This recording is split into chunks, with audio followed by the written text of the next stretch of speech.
ఏదైతే జగన్మోహన్ రెడ్డి హయాంలో పూర్తిగా ఇటు ఖనిజ సంపద కావచ్చు, అటవీ సంపద కావచ్చు, పూర్తిగా అన్ని శాఖల్లో కూడా అన్నిట్లలో కూడా ఏ విధంగా అక్రమాలు జరిగాయో మనం చూసాం. వాటికి సంబంధించి కూటమి ప్రభుత్వం వచ్చిన తర్వాత తొలినాళ్లలో కూడా అసెంబ్లీ వేదికగా ముఖ్యమంత్రి చంద్రబాబు నాయుడు ముఖ్యంగా ఇటు లిక్కర్ గురించి కావచ్చు, లేదనంటే ఏదైతే ఆ పాస్ పుస్తకాలకు సంబంధించి, లేదంటే ల్యాండ్ టైటిలింగ్ యాక్ట్కి సంబంధించి, అట్లాగే రాష్ట్రంలో జరిగిన కొన్ని పరిణామాలకు సంబంధించి, తర్వాత ఈ మైనింగ్కి సంబంధించి కూడా చాలా క్లియర్గా ఏ విధంగా గత ప్రభుత్వం జగన్మోహన్ రెడ్డి అధికారంలో ఉన్నప్పుడు ఏ విధంగా దోచుకున్నారు, కొల్లగొట్టారో చాలా క్లియర్గా చెప్పారు. దీనికి సంబంధించి కూడా పూర్తిగా చర్యలకు ఉపక్రమిస్తున్నటువంటి పరిస్థితులు అయితే కనిపిస్తున్న నేపథ్యం ప్రతిరోజు మనం చూస్తూ ఉన్నాం. అన్ని శాఖల్లో కూడా జగన్మోహన్ రెడ్డి అధికారంలో ఉన్నప్పుడు ఈ విధంగా విచ్చలవిడిగా అక్రమాలు చేసినటువంటి పరిస్థితులు ఆ శాఖ అధికారులు కావచ్చు, ఆ శాఖకు సంబంధించిన మంత్రులు కావచ్చు, ముఖ్యంగా అన్ని వేళ్ళు కూడా అన్ని దారులు కూడా తాడేపల్లి ప్యాలెస్ వైపే. అంటే దేంట్లో కొల్లగొట్టి ఎంత సంపాదించినా దాంట్లో కొంత మొత్తం కాదు, పెద్ద మొత్తం అటే వెళ్ళేది అనే చర్చ ఇటు కూటమి నేతలు కూడా చేస్తున్నటువంటి పరిస్థితులు మనం చూస్తూ ఉన్నాం. ఈ నేపథ్యంలో ఏదైతే క్వాడ్స్కి సంబంధించి అంటే గతంలో మనం చూసాం, అంటే తెల్లరాయి దీనికి సంబంధించి కూడా అక్రమ తవ్వకాలు జరుగుతున్నాయి, ఇవి ఆపాలి అంటూ కూడా గతంలో దానికి సోమిరెడ్డి చంద్రమోహన్ రెడ్డి చాలా సీరియస్గా కూడా దానికి సంబంధించి కూడా అక్కడ ధర్నాలు చేయడం జరిగింది జగన్మోహన్ రెడ్డి అధికారంలో ఉన్నప్పుడు. అయినా కానీ ఎవరు పట్టించుకోలేదు. సో ఆయనను గృహ నిర్బంధనలు చేసినటువంటి పరిస్థితులు. ఈ నేపథ్యంలో ఇప్పుడు దానికి సంబంధించి చాలా కంప్లైంట్లు కూడా వస్తున్నటువంటి పరిస్థితులు అయితే కనిపిస్తూ ఉన్నాయి.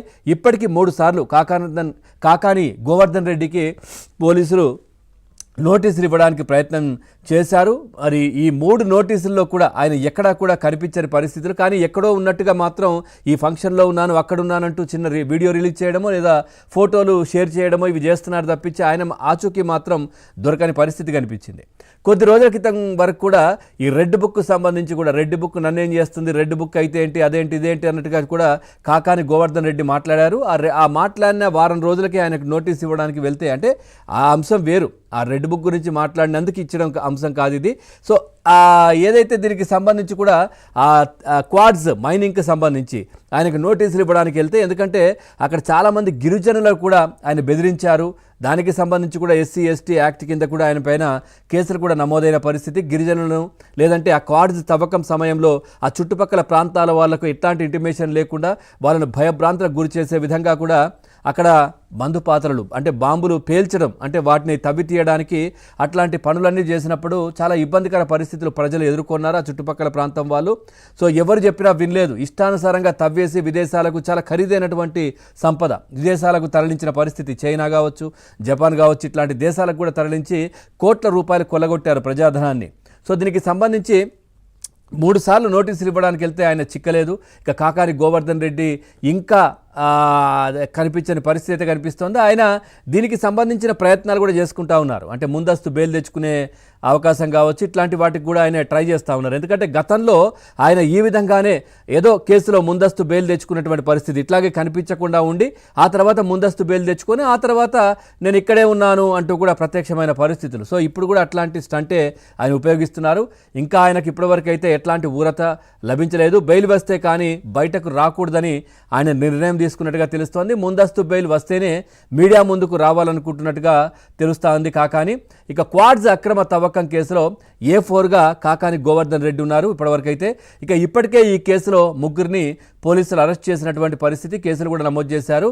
ఇక ఏదైతే పూర్తిగా దీనికి సంబంధించి అంటే అరెస్ట్ చేశారన్న విషయం తెలిసి ఆయన ఎక్కడా కనిపించకుండా పోయిన పరిస్థితి. ప్రెస్ మీట్ పెట్టాలని భావించిన కాకాని అరెస్టు భయంతో కేసు నమోదు కాగానే ఆయన ఎక్కడా కనిపించకుండా అజ్ఞాతంలోకి వెళ్ళినటువంటి పరిస్థితి కనిపించింది. ఇక నోటీసులు ఇచ్చినా కానీ విచారణకైతే ఇప్పటివరకు 3 సార్లు ఆయన రాలేదు, తప్పించుకుని తిరుగుతున్నటువంటి పరిస్థితి కాకాని.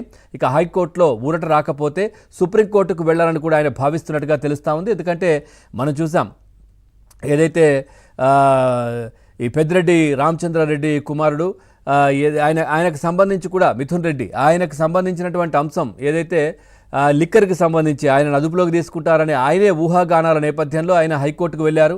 వెళ్తే అక్కడ మీ పేరే ఎక్కడా లేదు, ఎందుకు వచ్చారని చెప్పి హైకోర్టు ప్రశ్నించింది. నేపథ్యంలో సుప్రీంకి వెళ్ళారు ఆయన. సో సుప్రీంలో ప్రస్తుతం ఈరోజు మాత్రం ఆయనకు అంటే తదుపరి ఆదేశాలు ఇచ్చేంత వరకు ఆయన అరెస్ట్ చేయకండి అని సుప్రీంలో ఆయనకు ఊరట లభించింది మిథున్ రెడ్డికి. అదేవిధంగా కాకాని కూడా సుప్రీంకి వెళ్ళే ఆలోచనలో ఉన్నట్టుగా తెలుస్తోంది. బెయిల్ వచ్చే వరకు ఆయన అజ్ఞాతంలోనే ఉండాలంటూ కూడా భావిస్తున్నట్టుగా తెలుస్తూ ఉంది. అయినప్పటికీ కూడా ఖచ్చితంగా పోలీసులు పట్టుకుంటారనే వార్తలు అయితే వస్తున్న పరిస్థితులు కనిపిస్తూ ఉన్నాయి. ఓవరాల్గా అసలు ఏం జరగబోతోంది ఏంటి, మరి ఈ విధంగా తప్పించుకుని తిరిగితే మరి ఏమీ లేదా, ఆ తర్వాత ఎట్లా ఉంటుంది?